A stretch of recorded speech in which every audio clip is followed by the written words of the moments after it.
Je crois que s'engager, c'est inspirer aussi les gens autour de nous, de leur dire que si toi, une personne lambda, peut finalement changer les choses à ton échelle, bien tout le monde est capable de le faire aussi. Qu'est-ce que je peux faire, moi, à mon petit niveau, pour laisser un monde meilleur ? Si on attend d'être parfait, on ne se lancera jamais, on ne commencera jamais.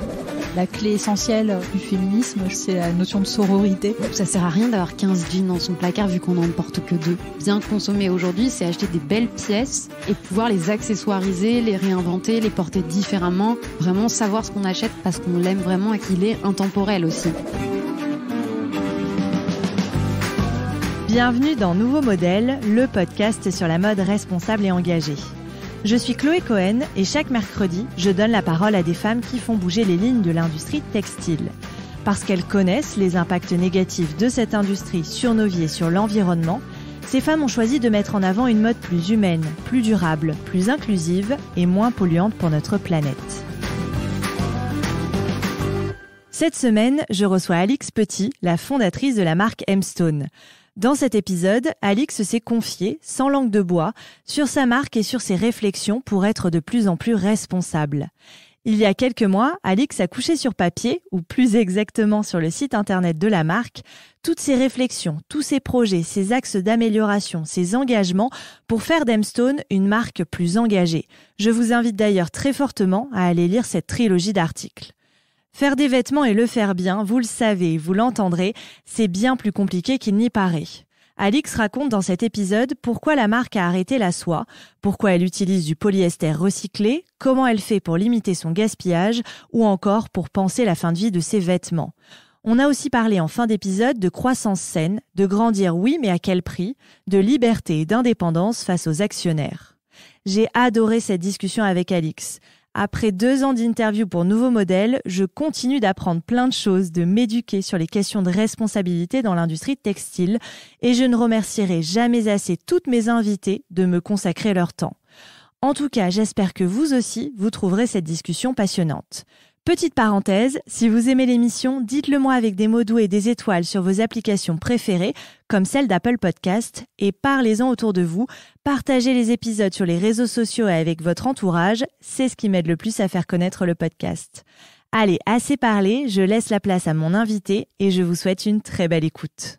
Bonjour Alix, merci beaucoup d'avoir accepté mon invitation pour venir parler sur le podcast. Alors pour commencer avec cette première question, j'aimerais bien qu'on remonte un petit peu en arrière et que tu nous parles un peu de ton enfance. Où est-ce que tu as grandi, d'où tu viens, quel genre d'éducation tu as reçu. Comme ça nous permettra de te connaître un petit peu.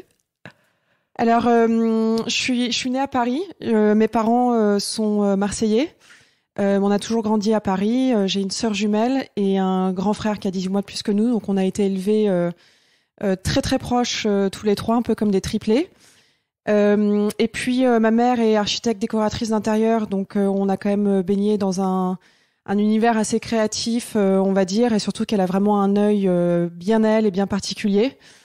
Mon père, lui, est maintenant à la retraite, mais ça a été un grand chef d'entreprise, donc je pense qu'il nous a donné aussi un peu le goût de l'entrepreneuriat et du travail, etc. Et on a toujours grandi dans une famille très très aimante. Je crois que c'est vraiment en tout cas le point qui ressort le plus.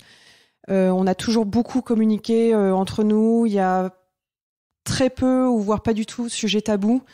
Donc voilà, donc il y a un grand respect parental, mais à côté de ça, on a vraiment aussi une relation très très amicale. Moi, ça m'arrive plusieurs fois de faire des dîners avec des copines et d'avoir ma mère qui vient dîner une fois de temps en temps avec nous. Voilà, donc c'est un peu ce genre de famille très soudée. On s'engueule aussi souvent, on n'est pas d'accord sur tout, mais au moins les choses sont dites. Ok, c'est chouette, ouais, c'est intéressant. Et est-ce qu'on te parlait de mode quand t'étais plus jeune chez toi, ou comment on en parlait de cet univers-là ? Non, on parlait pas. Enfin, c'est pas qu'on n'en parlait pas, c'est que c'était pas forcément une des priorités.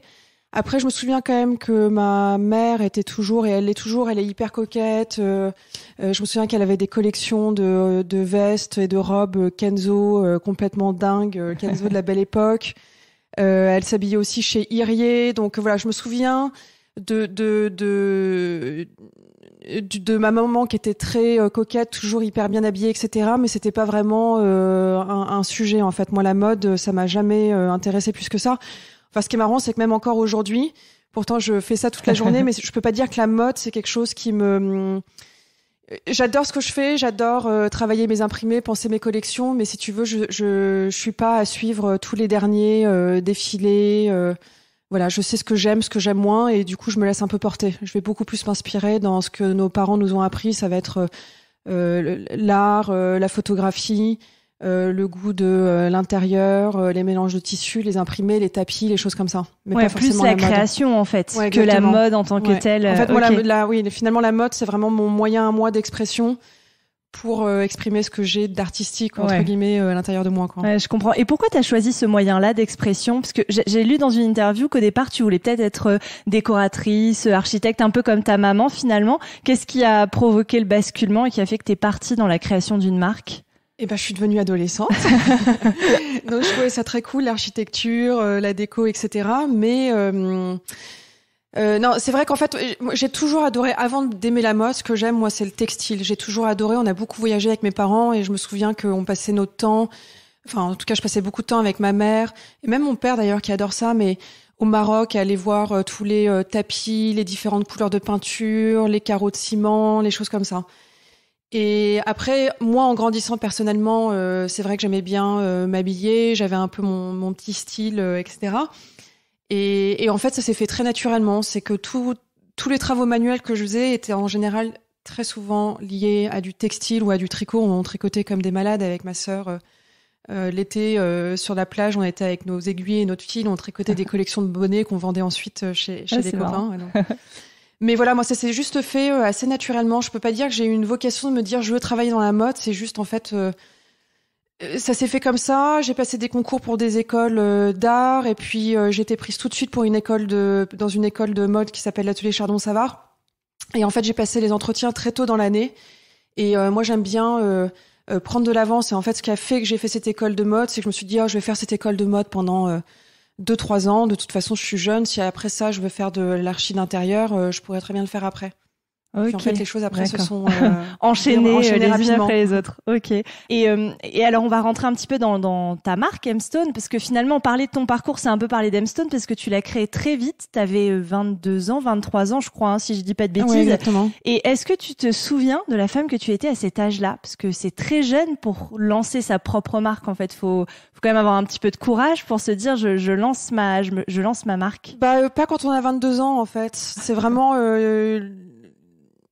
Je dis pas que j'étais insouciante, mais si tu veux, je me suis lancée dans cette aventure parce que j'avais rencontré une copine avec qui on s'est dit ça serait cool de monter sa marque, et en fait les choses se sont faites de manière tellement fluide et rapide que je me suis pas posé plus de questions que ça. Aujourd'hui, se lancer dans l'entrepreneuriat, et aussi parce que c'est devenu hyper à la mode aujourd'hui l'entrepreneuriat. Moi à l'époque, à 22 ans, les gens qui montaient leur boîte, en fait, on s'en foutait. Il y avait même pas de mots. Moi, même encore aujourd'hui, quand on me dit qu'est-ce que tu fais, j'ai monté ma boîte, je dis jamais je suis entrepreneur. Tu vois, c'était un terme qu'on n'utilisait même pas à l'époque. Et moi, j'étais assez, grâce à mes parents, j'avais quand même une bonne confiance en moi. Donc ça, je pense que ça aide quand même à voir à prendre des décisions assez rapidement. Et après, moi, je suis quand même assez du genre, alors même si je pense que j'aime bien gérer des situations, résoudre des problèmes, je suis aussi très très bonne suiveuse. Donc tu pourrais me dire, demain on lance un podcast ensemble, bah ouais, enfin pourquoi pas. Tu vois, donc il y avait aussi une partie, donc il y a une partie très en retenue, très sous contrôle, et en même temps le reste, je me laisse complètement aller et complètement porter par le fil des événements, etc. Après, il faut régler les problèmes, mais en tout cas, voilà, ça s'est fait de manière complètement naturel, pas mis sans de barrière, pas de voilà. Non, mais le pire, c'est que quand je demande ça à mes parents, parce que bon, encore moi, j'avais 22 ans, j'avais rien vu, rien vécu, mais quand je suis allée voir mes parents et que ça faisait 1 an que je bossais pour un créateur français, donc j'ai commencé à travailler quand même assez tôt, et que je leur ai dit bon en fait, je vais quitter mon premier job pour monter ma boîte. Et en fait, ils ont la même réponse que moi. Ils me disent en fait, t'étais tellement à l'aise avec cette idée-là que après tout, pourquoi pas. Puis si ça marche pas, tu feras autre chose après, quoi. Ouais. Et puis ton père était entrepreneur aussi. Ouais, exactement. Donc on a quand même ça aussi. Ouais. Puis ma maman, qui est architecte décoratrice, elle a son cabinet aussi depuis 30 ans. Donc si tu veux, on avait, c'était pas complètement à côté de la plaque. Pas complètement à côté de la plaque. D'accord. Et comment ton rapport aux vêtements, il a évolué depuis, tout au long de ta vie, entre le moment où tu crées ta marque, aujourd'hui aussi, comment tout ça a évolué? Alors moi, je pars vraiment du principe que le vêtement, c'est l'expression de soi-même. Je pense que tu t'habilles comme tu es, enfin qui tu es à l'intérieur de toi. Donc moi ça n'a pas énormément évolué dans ce sens-là parce que je sais que je voulais un vêtement qui ressemble pas aux autres, parce que quand moi j'ai commencé Aimstone, c'était le début aussi des Sandro, Mage, etc. et qui étaient à l'époque des petites marques, mais qui ont pris beaucoup d'ampleur. Et à chaque fois je regardais, je me disais non mais c'est tous la même chose quoi, c'est dingue, je vois aucune différence dans les vêtements. Et je me souviens quand j'ai commencé Aimstone, je voulais vraiment avoir un vêtement qui soit différent. Et très rapidement, j'ai commencé à faire des imprimés, parce que donc moi je suis quand même à la base styliste, donc mon truc c'est le dessin et surtout les couleurs. Et c'est vraiment quand j'ai commencé à faire mes imprimés que ça a pris un tournant un peu différent et où Aimstone est vraiment devenu ce que c'est. Mais en fait, si tu regardes les collections Aimstone du tout début jusqu'à maintenant, il y a évidemment une évolution dans le sens où à l'époque je faisais des robes, j'avais 22 ans, donc les robes t'arrivaient sous la fesse. Aujourd'hui, on a beaucoup plus de modèles qui sont longs. Tu vois, j'ai 37 ans, donc c'est pas la même chose. Mais voilà, moi mon rapport aux vêtements, ça a toujours été quand même, ça doit aussi être un vêtement de nécessité. Ça veut dire, moi j'ai jamais accumulé des tonnes et des tonnes et des tonnes de vêtements dans mon placard. Déjà parce que j'en avais pas le besoin. D'avoir 50 paires de jeans où tu sais pas, en fait c'est tous la même couleur et voilà. Donc j'ai jamais consommé en trop grosse abondance, on va dire, sauf les vêtements de sport. Ça, j'ai un gros problème avec ça. Les tenues de yoga, ouais. Voilà, c'est les seules choses finalement aujourd'hui que je m'achète parce que j'ai des vêtements avec Aimstone toute la journée, donc c'est vrai que j'ai vraiment besoin de rien. Mais les tenues de sport et les leggings de yoga, j'avoue que je suis un peu... C'est ta petite passion. Exactement. Ok. Et ta vision de l'industrie textile, pareil, comment elle a évolué au fil du temps? Parce que quand tu as eu 22 ans, j'imagine que tu n'avais pas forcément une vision globale de cette industrie. Aujourd'hui, avec le recul, tu peux voir un peu ce qui se passe et tous les chamboulements qu'il y a eu. Comment elle a évolué, cette vision-là? Alors déjà, je suis contente qu'elle ait évolué parce que moi, j'étais comme tout le monde. Hein, quand j'ai commencé en 2007, on n'avait pas aucune idée en fait sur les effets néfastes de notre industrie sur la mode, ou en tout cas, ça l'était pas exprimé comme aujourd'hui où c'est vraiment devenu un point de préoccupation principal pour les entreprises, les gouvernements, les politiques, etc. Moi, ça a évolué dans le sens où je me suis dit que en fait, il fallait même moi, à ma taille de micro-entreprise, parce que comparé à tous ces mastodons, on est tellement petit, j'avais ma place à prendre aussi là-dessus, et qu'en fait, il faut suivre le pas dès maintenant, surtout quand on est des jeunes entrepreneurs, avec des sociétés qui sont jeunes. C'est finalement nous qui dessinons aussi le monde de demain, à notre toute petite échelle, mais quand même. Donc, on a assez rapidement... pris le pas dans le sens où déjà quand on a commencé avec Aimstone, on voulait utiliser que des matières nobles, que de la soie, etc., qui à l'époque étaient accessibles. Et en contrepartie, on fabriquait en Inde. Sauf que l'Inde, pour nos clientes, ça avait l'air d'être un problème, mais alors existentiel. Ça, c'est un point que j'ai jamais compris. J'étais là, mais en fait, pourquoi c'est un problème? Ça veut pas dire qu'on le fait pas en France. C'est juste que quand on est une toute petite entreprise, il y a une réalité économique. Et aussi au niveau des quantités, c'est qu'en France, il fallait qu'on ait beaucoup plus de quantités pour pouvoir produire. Donc finalement, on allait produire à perte et de la perte, puisque c'est des produits qu'on aurait été incapable de vendre. Alors qu'en Inde, les fournisseurs avec qui on travaillait faisaient nos quantités. On avait besoin de 30 robes, ils nous fabriquaient 30 robes. Donc ça, c'était vraiment génial. Et pour moi, c'était vraiment une manière de pas utiliser trop de matière, de pas se développer, en fait produire trop pour finalement de la marchandise qu'on va pas pouvoir vendre derrière. Et ça, c'est assez amusant parce que c'est quand même un fil conducteur qui est resté tout le temps avec Aimstone. C'est cette notion de quelque part de zéro déchet. Alors à l'époque, je me rendais pas compte que ma volonté c'était aussi le zéro déchet. Mais en fait, c'est cette volonté-là qu'on a continué à faire évoluer tout du long. Maintenant, Aimstone va avoir 14 ans en janvier 2021.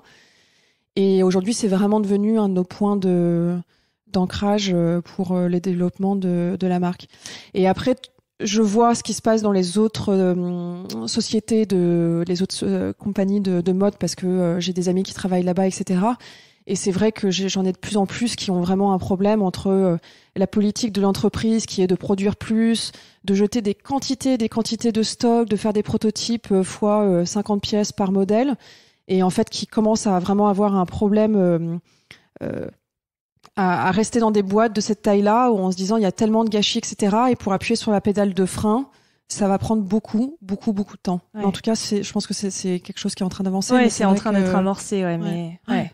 Ouais, c'est pas évident. Et justement, on va rentrer un petit peu dans le détail de la démarche d'Aimstone, parce que moi, j'ai eu envie de t'interroger, parce que je suis tombée sur ta trilogie d'articles que tu as écrit sur un peu les dérives de l'industrie textile, et vous, ce que vous faites avec la marque, et j'ai trouvé ça hyper honnête, hyper transparent, et c'est assez rare aujourd'hui de trouver ce genre d'informations sur le site d'une marque de mode. Mais d'abord, la première question, peut-être, c'est toi, à quel moment tu as pris conscience des dérives de l'industrie textile ? Est-ce qu'il y a eu un moment clé où tu en as pris conscience, ou ça s'est fait plus ou moins progressivement En fait, je pense pas que ça soit... J'ai pris conscience du mal qu'on faisait à notre planète dans sa globalité. C'est-à-dire... Et après, je l'ai appliqué à moi, mon industrie et mon métier. Mais si tu veux, moi,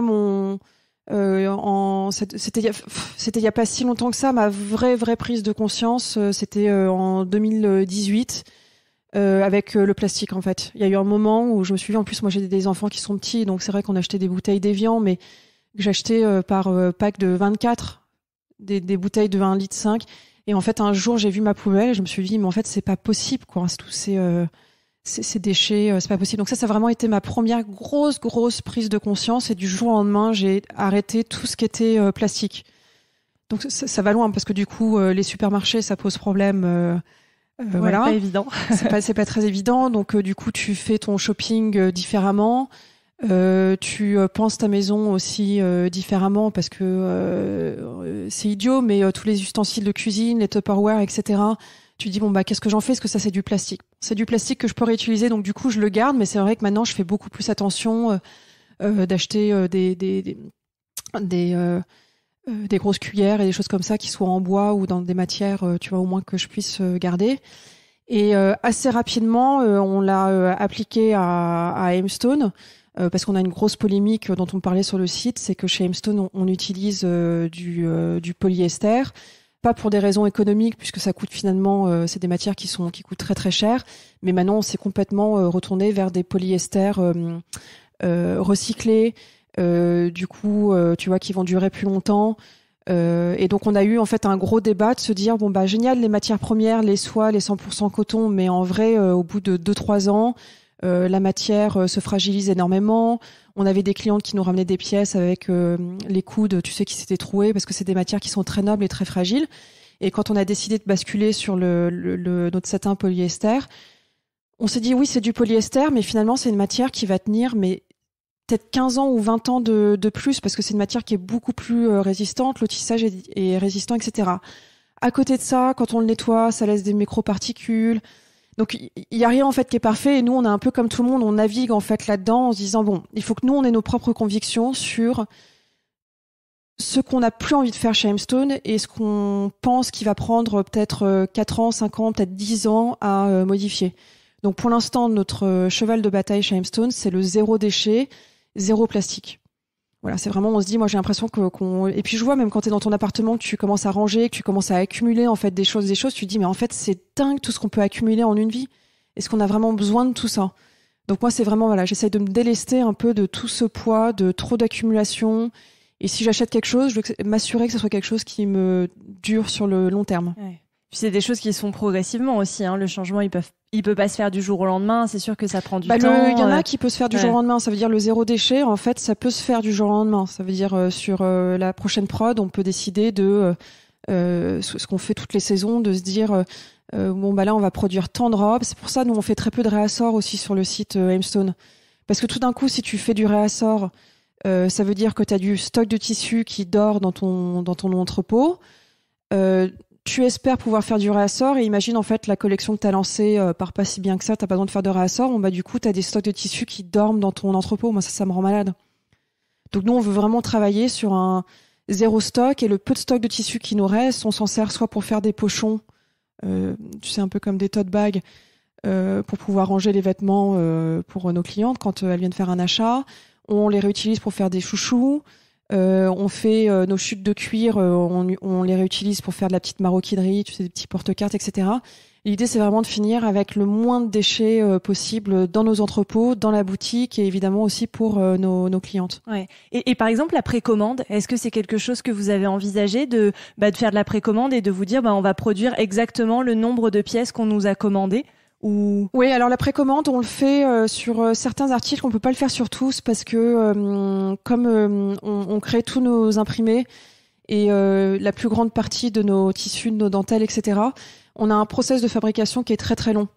Donc la prise de la précommande, ça fonctionne quand la cliente sait qu'elle va se faire livrer, elle commande et que grosso modo 6 semaines après, elle est livrée. Si tu lui dis il faut que tu achètes là ta robe et tu vas être livré dans 4 mois, en fait, c'est pas possible.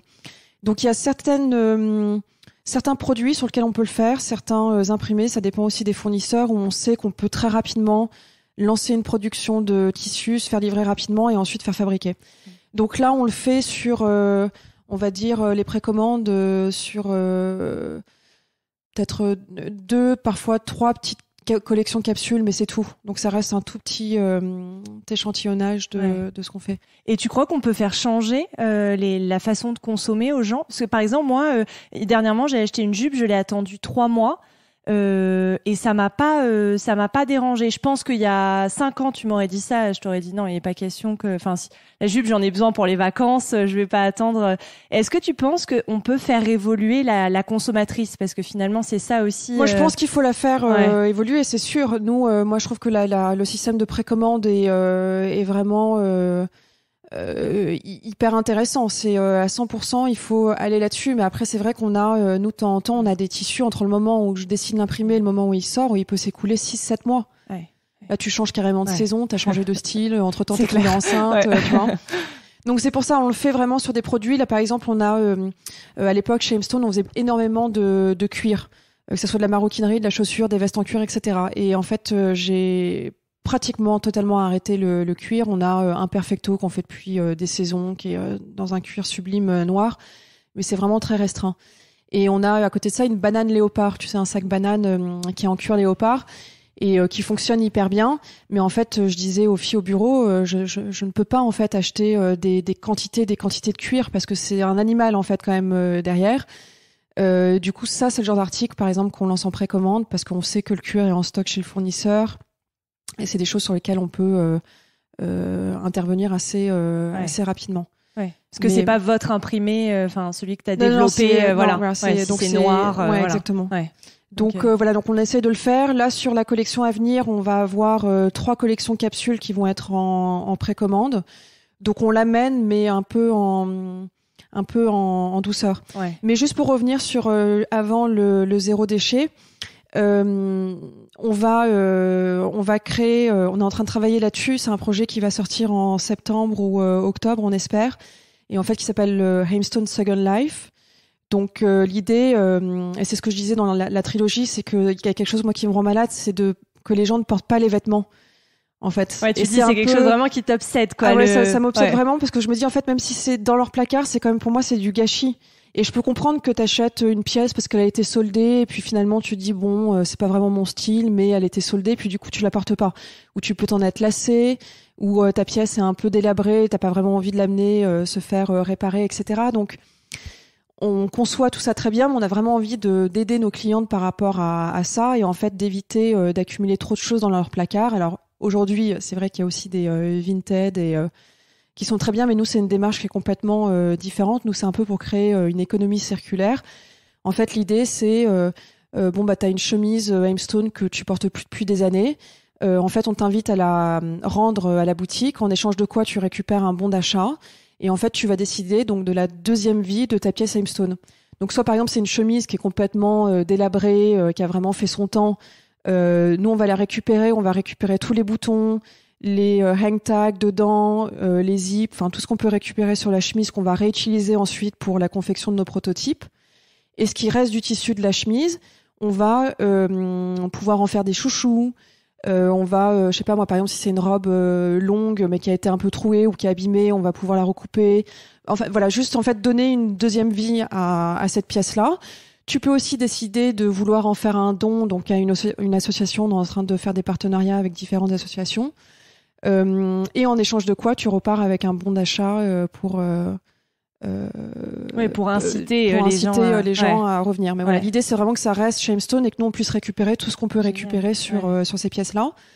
Et donc ça c'est un projet qui devrait voir le jour, on espère, en septembre ou en octobre. Ok, c'est le fameux projet secret dont tu parles dans ta trilogie et que tu n'avais pas exactement. détaillé. Ouais, C'était dans mes questions on de était, savoir on était en le plein fameux projet. On Ok. était en plein là-dessus, puis en fait c'est vrai que c'est un modèle qui est assez, qui est pas évident à mettre en place parce qu'il y a beaucoup de choses qui rentrent en compte. Donc on a mis un peu de temps à le construire, mais là on espère que ça va fonctionner et que ça plaira aux clientes. Moi j'ai déjà préparé des sacs entiers de choses que je mets plus pour pouvoir donner un peu le premier coup d'envoi à ce projet. Non, c'est génial, c'est bien parce que je trouve que c'est hyper important que ça vienne aussi des marques, la démarche de économie circulaire et tout, parce que souvent on a l'impression que c'est un peu le consommateur qui doit se débrouiller avec son vêtement en quelque sorte, qui met plus et tout. Donc je trouve ça hyper intéressant que les marques vraiment s'emparent de ce sujet et c'est d'inciter en fait au changement de consommation. Moi je pense que là changer le monde, si je puis me permettre, je pense que c'est un travail d'équipe et on peut pas être sur tous les terrains. C'est ce que je disais aussi dans la trilogie d'articles, c'est qu'il faut choisir son combat, ce qui nous parle, les choses sur lesquelles on peut agir rapidement, parce que les projets sur lesquels on peut agir, ça va prendre 4 ou 5 ans, et ça va prendre 4 ou 5 ans, alors que là il y a des choses qui peuvent être amorcées dès maintenant. Et c'est à nous, en tant que marque, de donner la possibilité aux consommateurs de prendre aussi ses propres décisions. Et c'est aussi à nous, à chacun d'entre nous, individus, d'opérer les changements dès maintenant. Ouais. C'est facile, en fait, d'arrêter le plastique, d'arrêter les déchets, de faire attention quand on va au supermarché, de pas mettre ces 3 cerises dans un sac en plastique, ces 3 pommes dans un sac en plastique. Enfin, voilà, c'est juste une habitude à prendre et il y a encore beaucoup de choses à faire, mais en fait chacun doit pouvoir le faire selon son envie et ses capacités aussi. Ouais, à son rythme, je suis bien d'accord. Et j'aimerais bien aussi qu'on revienne un petit peu sur l'évolution de la marque, sur ce côté-là, un peu lieu de fabrication, matière, pour qu'on comprenne un peu tout ton cheminement aussi personnel, parce que tu l'expliques très bien dans la série d'articles. Et d'ailleurs, même avant ça, j'aimerais bien te poser une question, tu vois, j'allais oublier, mais je pense que c'est intéressant. De trouver, enfin, je trouvais ça assez culotté, on va dire, de trouver sur un site de marque de mode tout un article pour donner les dérives de l'industrie textile. Je me suis dit, c'est assez osé dans le sens où, si les clientes tombent sur ça et disent ah ouais, c'est ça l'impact de mes vêtements, mais moi j'ai arrêté d'acheter. Enfin, tu vois. Et je me suis dit, qu'est-ce qui t'a poussé à écrire cet article ? Pourquoi, selon toi, c'était intéressant qu'il se retrouve sur le site de la marque ? C'est le premier de la trilogie, vraiment sur un peu le tableau sombre de l'industrie textile, quoi. En fait, moi, je pars du principe que si on donne aux gens, à mes enfants, ce que mes parents ont fait avec nous, qu'on explique en fait une situation et qu'on leur dit voilà la réalité des choses et voilà ce qui se passe dans notre industrie.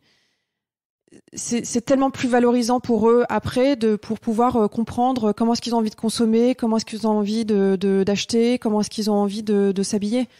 Le gros problème de notre monde, pour moi, c'est qu'il y a un manque de communication terrible entre les politiciens, les médias, les gouvernements, les entreprises, etc. Alors qu'en fait, moi, je voudrais que tous les sujets soient sur la table et qu'en fait, chacun puisse prendre ses mesures et ses responsabilités face à ça. Donc l'idée de cet article, c'était vraiment de dire l'industrie du textile à tous les niveaux, c'est une industrie qui est redoutable. C'est une industrie qui peut être dangereuse, évidemment pour la planète, mais aussi à titre personnel, qui peut être Et le problème, c'est que l'industrie de la mode, ça appartient au microcosme des gens qui travaillent dans cette industrie-là. Le reste, personne n'est au courant. Alors qu'en fait, il faut que vous compreniez pourquoi est-ce que on n'utilise plus de la 100% soie. Pourquoi est-ce qu'on fabriquait en Inde ? Pourquoi est-ce qu'aujourd'hui on fabrique en France ? Pourquoi est-ce que du coup on utilise aussi des matières comme des satins polyester ou des viscoses Parce que c'est pas juste on le fait dans un esprit capitaliste pour pouvoir grossir, etc. Pas du tout. Il y a tellement d'autres problématiques et d'enjeux et en fait, si on l'exprime pas, il y a jamais personne qui le saura. Ouais. Non, mais c'est hyper intéressant. Et j'aimerais bien qu'on y revienne si ça te dérange pas. Alors, ça va peut-être être redondant par rapport aux articles que tu as écrits, mais peut-être tout le monde les a pas lus. Donc, comme ça, ça permet on peut revenir dessus. Donc, tu le disais au départ, Mstone, c'était vraiment 100% de matière naturelle, le coton, la soie, ce genre de matière là. Une fabrication 100% en Inde. Et j'aimerais bien comprendre ce qui a, donc tu l'as un petit peu rapidement expliqué, mais ce qui a provoqué le changement du lieu de fabrication. Tu disais, moi, mes clientes, elles comprenaient pas pourquoi c'était l'Inde. Pour qu'on comprenne un peu qu'est-ce qui a provoqué le basculement. Aujourd'hui, où est-ce que vous fabriquez? Comment vous avez sélectionné vos nouveaux partenaires? En fait, à l'époque, tout simplement, on a commencé à travailler en Inde puisque avec mon associé de l'époque, on travaillait pour un créateur français qui fabriquait en Inde. Et en fait, nous, on allait tout le temps là-bas, donc on connaissait très bien le patron de l'usine, etc. Et il nous a dit, c'est votre première collection, je vous donne un coup de main. Et donc, on avait commencé chez lui. Ils ont aussi un savoir-faire que nous, on n'a pas en France. Donc ça, il faut quand même pas le mettre de côté. Surtout qu'on avait quand même pas mal de pièces avec des broderies. On avait des toutes petites quantités, mais il y avait évidemment une tonne déjà de mélange de tissus et de matière. Donc en France, ils nous auraient envoyé balader en disant non mais oh là là, trop compliqué, on peut pas faire ça, c'est pas possible, etc. Là-bas en Inde, quand on arrivait, on était reçus comme des reines et surtout tout était possible. Et il y avait cet homme extraordinaire, Anil, qui était là pour nous épauler là-dedans et nous donner en fait la confiance de faire ça. Enfin, moi j'avais 22 ans, mon associé en avait 24. Si tu veux, c'était une chance inouïe. Et moi j'ai toujours voyagé toute ma vie et j'ai jamais pensé que de faire fabriquer en Inde pouvait avoir une mauvaise connotation. Mais même c'est encore aujourd'hui un problème que je refuse d'accepter en fait. Alors après, je comprends bien la différence et encore une fois c'est ce que je dis dans l'article. Il y a une grosse différence entre une marque comme Mstone et une marque comme H&M qui va produire des centaines de milliers de pièces au fin fond de la Chine ou de Taïwan, etc. Il y a une grosse différence, mais c'est pour ça que je veux expliquer ce problème-là en disant qu'une marque qui se lance, fabrique ses produits en Inde, en Chine, en Europe, etc. En fait, peu importe, il y a tellement de raisons qui sont derrière. Et alors, donc nous, on travaillait là-bas, donc c'était génial parce qu'on faisait tout sur place, la collection, la production, ils imprimaient les tissus derrière, donc on avait la possibilité de tout checker. Et puis surtout, je me souviens de toutes les femmes qui travaillaient dans les usines, qui étaient adorables et qui voulaient tellement faire du bon boulot, quoi. Et en fait, je suis désolée, mais en France, ça existe pas ou peu. Alors maintenant, il y a un peu un retour là-dessus, mais à l'époque, en 2007, mais les gens en France avec qui on était, nous, c'est simple, tous les gens avec qui on avait commencé à travailler en France, on s'est toujours fait arnaquer. Mais sur des choses, mais absolument incroyables. En Inde, ils étaient gentils, ils travaillaient bien, on leur demandait quelque chose, tout était possible. Tu vois, donc c'était quand même déjà une grosse différence. Et en fait, on a été un peu pressurisés par nos clientes qui se plaignaient du prix de nos pièces et du fait que ça soit made in India. Donc, elles se plaignaient qu'on ait des robes à 350 € alors que c'était du made in India, alors que finalement... Si on décide de bien payer finalement les gens qui travaillent pour nous, que ce soit made in India ou made in France, oui, finalement c'est la même chose. Donc oui, peut-être la main d'œuvre est moins chère en Inde, mais à côté de ça, il y avait les déplacements, t'as les transports qui sont pas les mêmes, t'as les frais de douane. Enfin, tu vois, c'est pas juste j'envoie mes pièces en Inde et puis ça passe par petits colis cachés jusqu'en France. On payait des frais de douane mais colossaux, on payait des frais de transport importants, plus nous nos déplacements là-bas. Et donc, on a un peu, un moment, on s'est laissé un peu submerger par la pression de nos clients. Puis, on était une toute jeune marque. Donc, en fait, t'écoutes quand même ce que les clientes te disent. Puis, surtout, ça t'atteint beaucoup plus qu'à un certain moment. Et donc, là, on a décidé de déplacer une partie de la production en Bulgarie au début. Et on travaillait avec un type qui était français, mais qui gérait donc ses usines en Bulgarie. Et puis, il était tellement odieux. Et en fait, moi, je supporte pas travailler dans la tension, l'énervement. Moi, je crie jamais, en fait. Donc là, d'avoir quelqu'un qui nous hurlait dessus au téléphone, mais j'étais là, mais en fait, c'est quoi ce monde, quoi? J'étais là, mais pourquoi est-ce que t'es énervé comme ça? Je comprends pas. Mais sur tout et n'importe quoi, il s'énervait. Et donc, moi, je me souviens en tout cas de la partie où on est venu travailler en France et en Europe. Enfin, en France, parce qu'on faisait imprimer nos tissus, nos soies, dans le sud de la France, qui nous coûtaient 2 bras, 2 jambes. Ensuite, on envoyait ça en Bulgarie chez ce mec-là qui m'insultait à chaque fois que je lui demandais quelque chose. Où il était très très gentil ou complètement furieux. Enfin, tu vois, il n'y avait pas d'entre-deux. Et en fait, moi, ça m'a épuisé cette période-là. Et je me suis dit, mais en fait, les gens de l'extérieur ne se rendent pas compte ce que c'est que de produire une jolie petite robe avec un petit imprimé avec des fleurs. Mais c'est pas possible. On est dans un monde de chiens, quoi. Et du coup, on a rapidement changé d'usine et on est tombé dans une usine en Pologne avec qui on travaille toujours. Les femmes sont, il y a que des femmes d'ailleurs dans cette usine. Elles sont d'une douceur et d'une gentillesse sans nom. Donc en fait, pour moi, c'est le plus important. Et nos tissus sont toujours imprimés entre la France, maintenant l'Italie, et on a aussi un peu de Portugal. Mais en fait, on s'est dit, c'est génial parce qu'on se rapproche du coup de la France. Donc c'est vrai qu'on avait moins de transport, on prenait moins les avions, que la marchandise est livrée par camion, donc c'est moins polluant, etc. Mais bon, à quel prix, quoi? C'est pas la même manière de... C'est pas la même manière de fonctionner. Ils ont pas les mêmes attentes. Alors aujourd'hui, on est moins gêné par nos quantités parce que la marque a grossi, mais c'est difficile, quoi. Les premières années, moi, je passais mes journées entières à négocier. Je me rendais dans toutes les usines, tous les ateliers pour négocier avec le chef de l'atelier. Ça fait partie du boulot, tu vois, c'est génial. Mais en fait, tout ça, finalement, pour réussir à avoir un Made in France ou Made in Europe, donc on l'a eu. Mais ma conviction à l'intérieur de moi, c'est que quand même, mes petits Indiens, c'était génial. Je voyageais là-bas, on allait là-bas. Enfin, tu vois, il se passait tellement d'autres choses, c'était tellement excitant. Imagine, tu prends ton billet d'avion pour aller faire ta collection en Inde. Tu découvres à côté de ça un pays, une culture, la bouffe, les broderies, tout fait à la main, sublimissime. Du coup, on s'est vite rabattu là-dessus, parce que là, on a recommencé à faire de la broderie chez Hemstone, et du coup, on retravaille avec l'Inde. Ouais. Et j'en suis très, très contente. Et donc là, la prochaine qui me fait une réflexion sur du Made in India... Mais en plus, ce qui est dingue, c'est que ces personnes-là, elles vivent de ça aussi. Donc c'est hyper important de pas tout boycotter et tout couper. Ça, c'était une de mes invitées qui travaille pour le collectif éthique sur l'étiquette qui disait nous, on boycotte absolument pas les pays. Ce serait dramatique si du jour au lendemain tout le monde partait de l'Inde ou de Chine. Ce serait un désastre social. Donc ça, il faut aussi l'avoir en tête. Donc non, je comprends. Mais tu vois, on avait un autre un exemple aussi qui est assez probant. On a un pull chez Hemstone qui s'appelle le pull Hélice, qui est un pull col rond qu'on fait en mohair, qui est vraiment le pull. Il y en a qui sont imprimés avec des coquelicots rouges sur un fond beige. C'est vraiment un pull très identitaire à la marque. Et c'est des pulls qu'on a fait pendant des années en Chine. C'est un bureau que je connaissais pareil par mon ancien bureau. Ils ont un bureau en France et en fait ils font faire les productions en Chine. Et cette femme, je la connais depuis 14 ans du coup. Et on en faisait dans plein d'imprimés différents. La matière est sublimissime. Tu sais, c'est vraiment le mohair qui gratte pas, qui est doux, qui est rond. Enfin, c'était vraiment une merveille. Et puis pareil, tout d'un coup, à un moment, on a eu, je sais pas, ça devait être la mode.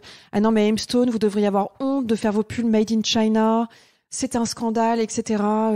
J'étais là, mais quel est leur problème en fait? Moi, j'ai aucun problème à faire des pulls made in China qui, en plus de ça, nous coûtaient la peau des fesses, quoi, parce qu'on n'avait pas des quantités. Encore une fois, on n'en fait pas 1000 des pulls, donc ça coûte pas 3 francs 6 sous de les faire fabriquer là-bas. Et du coup, on s'est dit allez, on va faire la maille en France. Donc, on a trouvé un fabricant de mailles qui travaille très bien, mais les matières sont pas les mêmes. Et puis, une fois qu'on avait notre pull made in France, qu'on vendait le Made in China qu'on vendait 365 €. Là, le Made in France avec des fils français, fabrication française, on le vendait 375 €. Donc autant te dire qu'on avait vraiment fait notre max pour pas augmenter les prix. Elles ont toutes commencé à se plaindre en disant mais je comprends pas, c'est pas la même matière qu'avant, etc. J'étais là non mais en fait vous êtes jamais contente. Donc là maintenant vous avez du Made in France. Pour nous on avait l'impression que le plus important c'est que vous ayez les pulls qui soient Made in France. Et en fait non, maintenant c'est la matière. Enfin tu vois, donc il y a toujours. Et en fait ce jour-là j'ai vraiment pris la décision en fait d'arrêter, de reprendre en fait ce que moi je sentais qui était bon pour la marque et pour tes convictions. Voilà. Ouais. Donc je suis repartie sur mes convictions, de faire ce que j'avais envie de faire en Inde, ce que j'avais envie de faire ici. Et après on a évidemment notre plus grosse partie de la collection qui est fabriquée à Paris. Donc ça c'est un petit atelier qui est trop sympa avec une équipe vraiment trop sympa. Et eux ils nous font toutes nos pièces. Les classiques Hemstone, ça veut dire les chemises Dory, les jupons Orso, les robes Java, etc. Donc ça, c'est vraiment pratique parce que les filles, en une demi-heure, elles sont à l'usine, elles y vont plusieurs fois par semaine, etc. Donc ça, c'est vraiment ouais, c'est vrai que c'est pratique aussi d'avoir à proximité.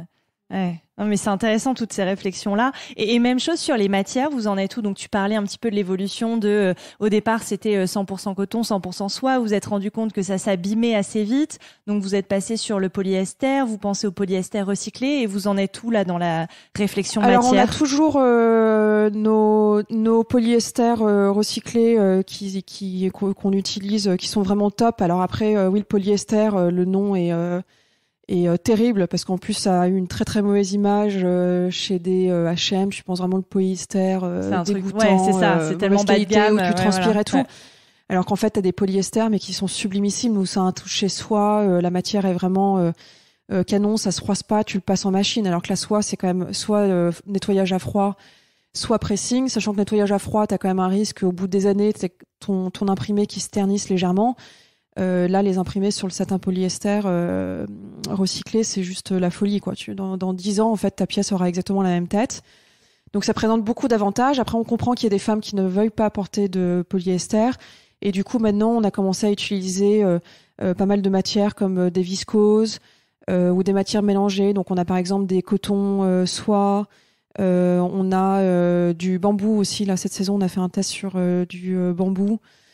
Voilà. Après, moi, je suis jamais complètement assurée à 100% sur ces choix de matières naturelles parce que je me dis bon bah génial, ton tissu en bambou, t'as l'impression de porter quelque chose de très naturel sur toi, mais en fait, combien de forêts est-ce qu'on allait déforester pour faire ta chemise en bambou, tu vois. Donc c'est pour ça j'y vais un peu à tâtons sur ces matières naturelles. Plus c'est le problème qu'il y a eu avec la soie et les vers de soie où tout d'un coup il y avait trop de demandes, pas suffisamment de matière et donc voilà, donc je pense qu'il faut trouver un espèce d'équilibre entre tout ça et faire en sorte que ne pas partir non plus sur une production avec que du bambou parce que pour l'instant on connaît pas les méfaits de cette matière et je pense voilà donc on essaye d'avoir un peu des matières un peu naturelles, un peu des matières à fibres naturelles et le polyester recyclé qu'on utilise parce que c'est une matière qui est increvable et qui dure des années. Donc finalement, je me dis c'est bien aussi, ça fait un déchet de moins sur la planète si tu gardes ton pantalon pendant des années.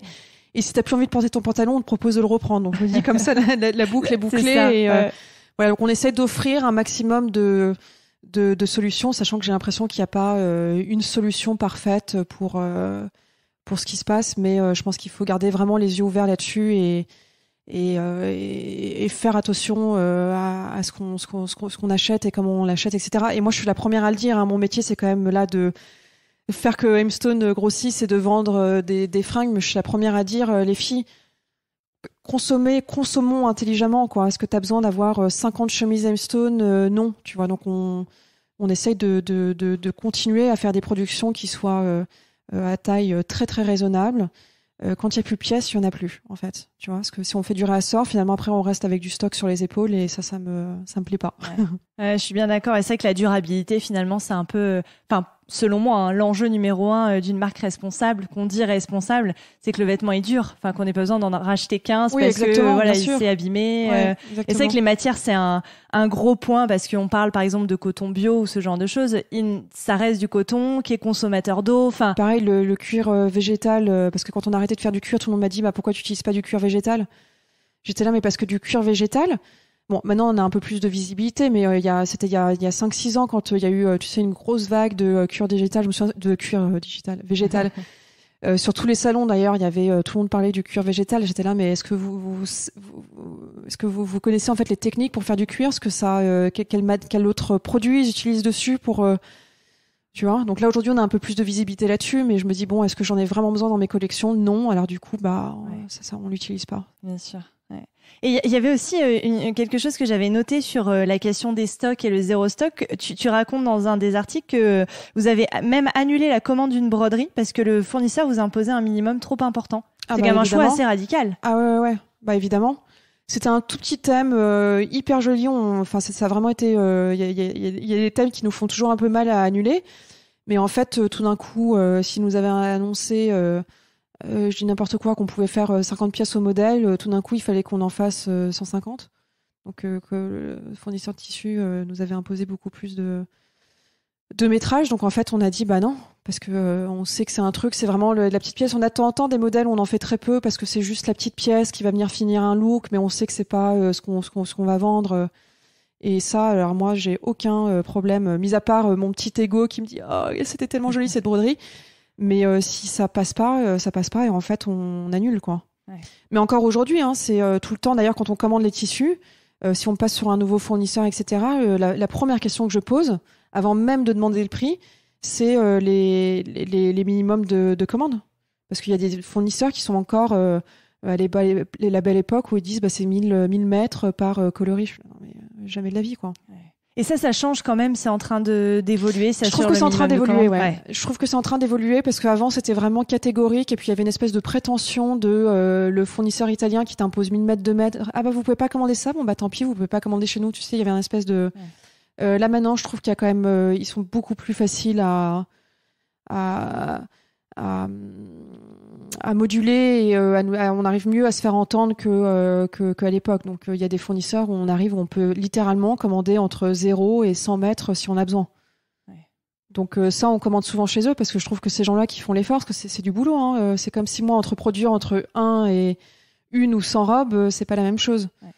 Donc ça, on essaye aussi de les soutenir entre guillemets en commandant chez eux parce qu'on sait qu'ils peuvent faire des petites quantités et puis du coup quand on a des grosses quantités, on essaye de commander aussi chez eux, tu vois. Ouais, pour les remercier. C'est vrai qu'on oublie souvent qu'il n'y a pas seulement la marque qui doit faire des efforts et tout. Non, mais eux, ils ont la même contrainte que nous, en fait. Ils sont dans le même on est tous dans le même bateau, sauf que à partir du moment où personne l'exprime et tout le monde reste sur l'image qu'ils veulent dégager d'eux, etc.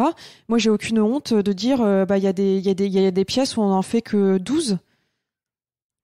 Et alors, pourquoi je devrais avoir honte de dire ça? Et tout le monde te dit, ça en fait que 12, oh là là, mais dis donc. Je dis, ouais, mais à côté de ça, il y en a d'autres où on en fait beaucoup plus. Mais je veux dire, il n'y a pas de... Donc, une fois qu'on leur exprime ça, en fait, c'est les rapports, tout le monde est au même niveau, en fait, on est tous dans le même bateau. Ouais, c'est important d'avoir cette honnêteté, cette transparence. Et j'aimerais bien aussi qu'on parle d'un autre projet que tu as développé avec M-Stone, c'est Empower Women Through Creativity. Donc, si je dois le traduire, empouvoirer les femmes à travers ou grâce à la créativité. J'aime bien le mot empouvoirer. Je sais que ça peut un peu choquer, mais j'aime bien le franciser. On l'a appelé Empower Women Through Creativity parce qu'on n'a jamais réussi à trouver de traduction française. Donc là, je suis très très contente que tu m'aies trouvé donc, la traduction. Le mot est peut-être un peu moins joli, mais c'est vrai que j'aime bien parce que beaucoup de gens, aiment pas trop les anglicismes et tout. Donc, je tiens un peu au mot. Et je me demandais, tu veux dire quoi par là exactement? Quel est le sens de ce projet-là? En fait, moi je pars vraiment du principe que on est tous créatifs. C'est-à-dire quand t'es un petit bébé, quand tu les vois, la manière qu'ils ont de comprendre comment ils vont se déplacer, comment est-ce qu'ils vont se faire comprendre, etc. Donc je pars du principe qu'on est tous créatifs. Et pour moi, la créativité, c'est vraiment le pilier fondamental de ma vie. Parce que je vais te l'expliquer après, mais pour moi, ça englobe plein d'autres choses que juste la créativité dans le sens savoir peindre, dessiner, avoir un don artistique particulier. C'est beaucoup plus que ça pour moi. Et donc, j'expliquais, et c'est ce qu'on explique dans le premier article d'ailleurs du journal, c'est qu'en fait, on est tous créatifs et qu'ensuite, c'est notre cercle familial, les études qu'on choisit qui, en fait, on met ça de côté. C'est genre, par exemple, clairement... moi, ça me choquait, mais quand j'étais à l'école, clairement, si tu faisais un bac S, en fait, tu pouvais pas faire option art appliqué à côté. Enfin, c'était comme si c'était pas compatible. Par contre, si t'étais littéraire, là, tu pouvais faire option art appliqué. Et en fait, à l'époque, moi, déjà, quand j'étais petite, ça me perturbait. Ça, j'étais là, mais je comprends pas pourquoi est-ce que je pourrais pas être une matheuse et à côté de ça, vouloir faire de l'art. Et puis en grandissant, je me suis rendu compte, enfin maintenant en me repenchant dessus, que c'est vrai que la créativité pour moi, c'est plus que juste savoir peindre ou dessiner, c'est s'exprimer, confronter ses idées, mettre son ego de côté. Tu vois, il y a une dimension beaucoup plus globale à la créativité. Tu peux être créatif simplement dans la vie, dans la manière que tu as d'organiser ta vie et ton quotidien. Tu vois, par exemple. Je sais, sur l'article d'ailleurs, je me suis fait allumer par quelques nanas qui disaient oui, enfin bon, c'est facile quand on n'a pas les courses à faire, qu'on n'a pas à faire tourner de machine, quand on n'a pas à changer la couche de ses enfants. Je dis non mais attendez, vous rêvez complètement. Je fais tout ça, sauf que moi ça fait partie de enfin comme tout le monde de mon quotidien, mais j'ai décidé de pas le prendre comme des contraintes en permanence. Donc j'ai envie de voir la vie de manière positive et je vais le faire. Et ça, pour moi, ça fait partie de une facette de la créativité. Tu vois, le négativisme français en particulier, je suis désolée de dire ça, mais quand même, tu vois le côté aigri. En fait, ça prend tellement d'énergie d'être aigri, d'être énervé, de pas être content, il vaut mieux en fait juste dire bon bah là, en fait, je suis frustrée à cause de telle chose parce que t'as dit ça et du coup je l'ai interprété comme ça. Et en 2 secondes, le problème est réglé. Et ça, pour moi, ça demande du courage, mais ça demande aussi de la créativité. C'est vraiment en fait comment est-ce que tu réinventes au quotidien ta vie, ta manière de penser. Tu peux très bien avoir voulu faire plaisir à tes parents et avoir fait des études de psy alors qu'en fait tu rêves d'être fleuriste, d'avoir ta propre boutique de fleurs. Bon ben en fait on a le droit d'avoir 1000 vies, on a le droit de se tromper, on a le droit de revenir sur ses prises de décision. On a le droit de tout changer, on a le droit d'avoir 1000 vies en une. Enfin en tout cas moi c'est ce que je veux faire pour ma vie. J'ai envie d'avoir Aimstone, j'ai envie d'évoluer, j'ai envie de dire mais à l'époque je pensais comme ça et aujourd'hui je pense comme ça. Tu vois, il y a pas de problème particulier par rapport à ça. Et nos sociétés malheureusement nous emprisonnent beaucoup là-dedans où il faut que ta vie soit comme ça, il faut que tu remplisses les cases, il faut que tu fasses ceci, il faut que tu fasses cela. Mais en fait, pourquoi ? Ouais, je suis entièrement d'accord avec toi. Je partage totalement ce point de vue. Et donc, d'ailleurs, en plus, même la créativité, tu dis dans un article, ça a commencé pour toi comme de la punition. Et je me demandais pourquoi tu avais utilisé ce terme-là. Parce qu'en fait, évolué. Moi, quand j'étais à l'école, j'ai toujours été assez bonne élève. Hein, tu vois, j'ai jamais redoublé. J'avais 12-13 de moyenne toute ma scolarité. Ça n'a jamais fait de vagues. Voilà. Et je dessinais beaucoup en cours, mais c'était ma manière à moi de me concentrer, quoi. C'était, tu vois, il y avait jamais aucun manque de respect ou quoi que ce soit. Et en fait, je me suis fait virer à cause de ça. Et sur mon bulletin, il y avait écrit passe plus de temps à dessiner qu'à écouter ses professeurs. Alors que c'était pas du tout le cas. C'est juste la directrice qui s'est dit comme tu dessines, tu n'écoutes pas. Mais en fait, moi, ma manière de me concentrer, c'était de dessiner. C'est dingue ça. Et donc, je me suis fait virer de cette école alors que clairement j'avais aucune raison de me faire virer. Tu vois, j'avais pas 7 de moyenne. Et ils ont viré évidemment ma sœur jumelle avec aussi, qui n'avait rien à voir avec tout ça. Mais comme on est jumelles, il fallait qu'on se fasse virer toutes les deux. Et en fait, ouais, moi ça a vraiment été une punition, mais ça m'a vraiment marqué parce que pendant longtemps, quand je dessinais, je me cachais. Mais si tu veux, j'étais pas à l'aise. Alors qu'en fait, tu te dis la créativité, cette directrice, elle aurait dû me prendre une toile ou elle aurait dû venir me voir en disant j'ai vu que tu adorais dessiner, est-ce qu'on a une option à rappliquer ? Tu vois ? Et là, c'était non. C'est fini, tu prends tes affaires et tu t'en vas. Ouais, c'est dingue. J'avais trouvé ça assez, j'avoue. Assez violent. Heureusement, tu as réussi à dépasser ça et aujourd'hui à t'appuyer sur cette créativité. Oui, mais encore une fois, parce que j'ai la chance d'avoir des parents où l'art, le dessin, la peinture, enfin mon père, il peint vachement. Donc, parce que j'ai eu la chance d'avoir des parents qui étaient comme ça, mais je sais qu'il y a des familles où le dessin, la danse, tous ces métiers artistiques, en fait, n'ont pas ou peu de valeur à leurs yeux. Et du coup, c'est... non, tu fais pas ça et tu vas te mettre sur tes tableaux Excel et faire autre chose, tu vois. Ouais. Donc c'est parce que j'ai eu de la chance aussi d'avoir les parents que j'ai et la famille que j'ai pour m'épauler là-dedans. Mais même encore avec Aimstone, parce que bon là la marque a pratiquement 14 ans et on a eu quand même 9 ans de très très grosses galères. Et si j'ai persévéré, c'est parce que mes parents n'ont jamais porté un regard de jugement sur moi pour me mettre, tu vois, mal à l'aise par rapport, alors que pendant 9 ans, j'en ai quand même essuyé, tu vois, des dettes et des... Donc, je pense qu'il y a un côté très empowering, en fait, je m'adresse aux femmes, je parle là des femmes parce que on a une marque pour femmes, mais je veux dire à tous les niveaux, que ce soit nos enfants, nos parents vieillissants, etc. En fait, à tout moment, il faut qu'il y ait quelqu'un qui soit à côté, qui donne un nouveau souffle, un coup de boost, qui donne confiance, etc. La confiance, pour moi, c'est le plus important dans la vie, et pour moi ça fonctionne avec la créativité, en fait, si tu veux. C'est vraiment si t'es créatif, tu te fais confiance et du coup t'es libéré, en fait, d'un poids énorme, un poids de société, le regard des autres, etc. En fait, t'es complètement détaché de ça. Ouais. Et c'est marrant, tu parles de dette, et j'avais lu ça, j'avais prévu ça un peu comme question, parce que c'est vrai qu'Aimstone, ça n'a pas été un long fleuve tranquille. T'es passé par beaucoup d'étapes et de difficultés. Enfin, si ça peut rassurer aussi certaines personnes qui ont des marques. Mais quel regard tu portes un peu sur tout ce parcours avec le recul aujourd'hui ? Bah déjà, je pense que si jamais j'avais pas passé 9 ans de vraiment grosse galère, parce que là, aujourd'hui c'est derrière moi, mais j'y pense encore tous les jours et j'ai encore cette réaction de me dire il y a encore tout qui peut s'effondrer à tout moment. En fait, je suis tellement maintenant prête à ça. Enfin, j'ai vraiment passé 9 ans d'excitation, certes, parce qu'il y avait tout à faire et comme je disais au début, j'aime bien gérer les problèmes, régler les problèmes, essayer de trouver des solutions, etc. Mais clairement, si j'étais pas passée par toutes ces étapes-là, j'en serais pas là où j'en suis aujourd'hui. Et puis surtout, ça m'a construit moi en tant que femme. Et aujourd'hui, j'ai une confiance en moi. J'ai pas honte de le dire. En moi, en mon boulot, et surtout en mon intuition, qui a pas de limite. Ça veut dire que demain, tout se recasse la figure. En fait, enfin, j'aurais pas envie, mais j'en ai plus peur. Alors qu'avant, j'avais beaucoup plus peur. Tu vois, aujourd'hui, j'ai tellement retourné le problème dans tous les sens, repositionner la marque, changer le business model, changer les collections. Il y a trop d'imprimés, il faudrait que tu commences à faire des vêtements noirs. Non, je veux pas faire des vêtements noirs parce que c'est pas l'essence de la marque. Je suis pas là pour faire des vêtements noirs. Si les gens veulent des vêtements noirs, gris, bleu marine, ils vont chez quelqu'un d'autre. Mais moi, je suis pas là pour faire ça. Je ne sais pas le faire. Enfin, tu vois, je suis vraiment restée proche de mes convictions. Et puis après, bon, j'ai été encore une fois énormément épaulée psychologiquement par mes parents, l'amour de ma famille, de mes amis, etc. Et ça n'a pas de prix.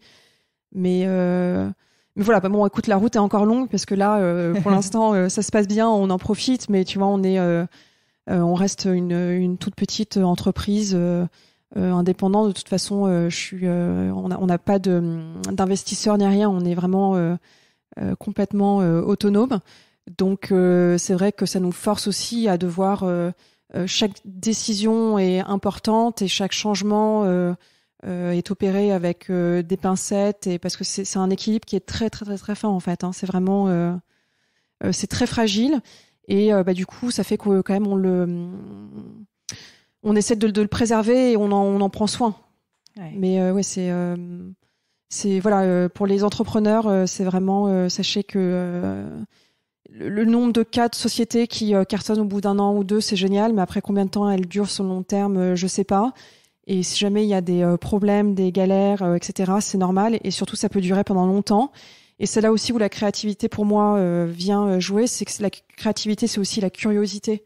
C'est-à-dire que le fait d'avoir eu tellement de problèmes avec ma boîte, de problèmes de trésor, de besoins en fonds de roulement, etc., ça m'a forcé à apprendre en fait la comptabilité. Donc j'ai appris beaucoup plus en fait que juste là aujourd'hui faire des vêtements. Là maintenant je m'éclate parce que j'ai une équipe qui bosse avec moi, donc je passe beaucoup plus de temps à faire la partie créa qu'à l'époque. Il y a encore 4 ans, mon boulot c'était 90% de l'administratif, de la compta, des rapprochements bancaires, etc. que je continue à faire aujourd'hui. Mais si tu veux, j'ai appris tellement plus dans mon expérience avec M-Stone que juste j'ai appris à négocier. Moi j'étais d'une timidité maladive quand j'étais petite. J'ai appris à m'exprimer en public, à regarder les gens dans les yeux. Faire part de mes opinions, faire part de mes convictions, enfin c'est génial quoi. Ouais, t'as appris énormément de choses tout en gardant tes convictions et tes valeurs et ça c'est aussi incroyable. En 14 ans, enfin je veux dire c'est bien aussi. Et il y a pour terminer cette discussion, j'aimerais bien aussi qu'on revienne sur quelque chose que tu écris dans ton journal. Alors j'y reviens beaucoup, mais parce que vraiment je le trouve passionnant et j'invite tout le monde à aller le lire parce que tes articles. D'ailleurs, t'écris très très bien. Je tenais à te le dire. Merci. Alors ouais. Je suis un peu aidée parce qu'en fait, ouais. Je dois avouer que j'aime pas du tout lire. Donc c'est un exercice qui m'est assez laborieux, mais je crois que du coup j'ai pris le parti un peu d'écrire comme je parle en fait. Et par contre, j'ai quand même une journaliste derrière qui m'aide à restructurer un peu ça. Ce n'est pas un travail que je fais toute seule. D'accord. J'allais dire, c'est quand même très bien écrit. Et tu dis, par exemple, il faut arrêter de regarder ce qui a été mal fait, juste suffisamment pour en tirer des leçons et mettre toute son énergie sur repenser le monde de demain. Ou encore grossir, oui, mais jusqu'à quelle taille et surtout dans quel but? Et je trouvais cette question hyper intéressante. Aujourd'hui, toi, où est-ce que tu en es sur cette réflexion de la croissance, de grossir, oui, mais alors pourquoi, comment, de façon saine? Quelles sont un peu tes réflexions sur ça? Bah, j'en suis toujours au même point que quand j'ai écrit l'article, c'est que je me dis en fait... bon, moi, je vis de mon métier et de M-Stone, mais pareil, est-ce que j'ai besoin d'avoir plus que ce que j'ai là? Je suis pas sûre. Est-ce que je serais plus heureuse si j'avais plus ? Je suis pas sûre, bien au contraire. Et en fait, je me dis, M-Stone, on a encore une énorme marge pour faire grossir la marque. Mais en fait, je crois pas du tout que j'ai envie d'avoir une boîte qui fasse des milliers de millions. Tu vois, je me dis, en fait, je suis assez contente. Là, vraiment, je nage en plein bonheur avec M-Stone parce qu'on est une équipe hyper bien construite et soudée. Moi, j'ai repris énormément de la partie créative de M-Stone parce que les collections sont beaucoup plus grosses et qu'on a un peu plus de budget pour pouvoir faire des collections qui sont plus grosses. Donc, j'ai envie que la boîte continue à grossir, mais en fait complètement à échelle humaine. Ça veut dire de la laisser grossir de manière totalement organique. J'ai aucune envie de faire entrer un investisseur, d'avoir quelqu'un qui me dise bon bah là on peut te faire passer de temps à temps l'espace de 3 mois. Pas du tout. C'est ces espèces de croissance là vertigineuses où tout d'un coup je perds ma liberté. Là j'ai mon staff, il y a personne qui vient entre guillemets m'emmerder à me rendre des comptes ou à me demander quoi que ce soit. Je gère toute cette partie là. Les filles arrivent au bureau à 10h, elles repartent à 18h. Personne n'est trop stressé au bureau. Moi, je finis de travailler tous les jours à 17h. Je récupère mes enfants, je leur prépare le dîner. On se couche tôt.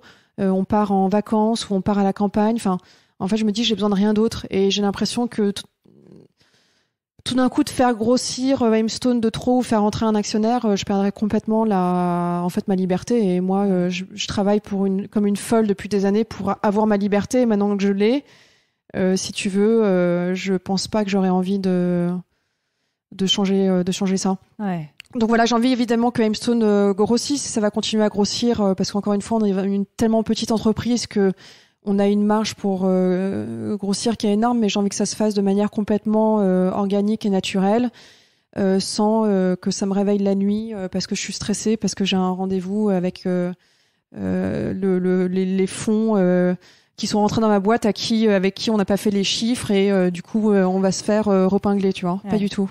Et même sur toutes les réflexions d'impact de ton entreprise sur l'environnement et ce genre de choses, si tu dois rendre des comptes en permanence, tu perds aussi cette liberté cette marge de manœuvre d'adapter en fonction de tes réflexions. Non, parce que je pense que pour avoir des copines qui ont justement des fonds, etc., je pense que il y a quand même un gros changement de manière générale. Donc les fonds sont moins, ils sont un peu sortis des années 80. Tu vois, j'ai l'impression qu'il y a quand même, ils sont aussi conscients qu'aujourd'hui une marque ne peut plus exister si elle n'a pas un minimum, une empreinte écologique au sein de sa boîte. Ouais, si elle n'a pas cette réflexion de responsabilité. Je pense qu'aujourd'hui tu peux plus en fait monter une marque, faire grossir une marque si t'as pas un minimum, tu vois, des responsabilités par rapport à ça. Ouais, bien sûr. Et alors, la dernière question que je pose à toutes mes invitées, qui est rituel de ce podcast, est-ce que tu as des modèles dans la vie ? De personnes ? Ça peut être vraiment tout ce que tu veux. Là, la question est très ouverte. Ça peut être de personnes, ça peut être ton entourage. Enfin, ça peut être vraiment ce que tu veux. Écoute, alors j'ai pas de personne. Tu sais, souvent on me demande qui est-ce qui est dans la mode, t'inspire, etc. Franchement, je saurais pas quoi répondre. Non, moi, ce qui me fascine, c'est vraiment les gens qui se sont faits tout seuls. Genre Steve Jobs, Philip Knight, tu sais, de Nike. Voilà, j'aime vraiment ce genre de caractères qui se sont battus. Je trouve ça très inspirant. Et de manière générale, les gens qui sont courageux sont des gens vers qui je vais puiser de l'énergie en eux, etc. Qui prennent des risques. Ouais. Ou pas forcément prendre des risques, mais juste qu'ils sont courageux. Tu sais qu'ils sont là pour toi. Il y a un coup dur, ils vont pas mettre le problème sous le tapis et qu'ils vont aller décortiquer, tu vois, tout le schmilblick, essayer de trouver une solution, etc. Okay. Donc c'est vraiment pour moi une grande vertu, c'est le courage chez l'humain. Okay. C'est une belle... Un beau modèle, je trouve. Écoute, merci infiniment d'avoir répondu à toutes mes questions. Merci à Alix d'avoir participé à cet épisode de Nouveaux Modèles et merci à Thomas Langlin, notre ingénieur du son. Pour ne louper aucun épisode, rejoignez-nous sur Facebook, Twitter et Instagram @nouveaumodèle.podcast. Je vous dis à très bientôt pour rencontrer un nouveau modèle.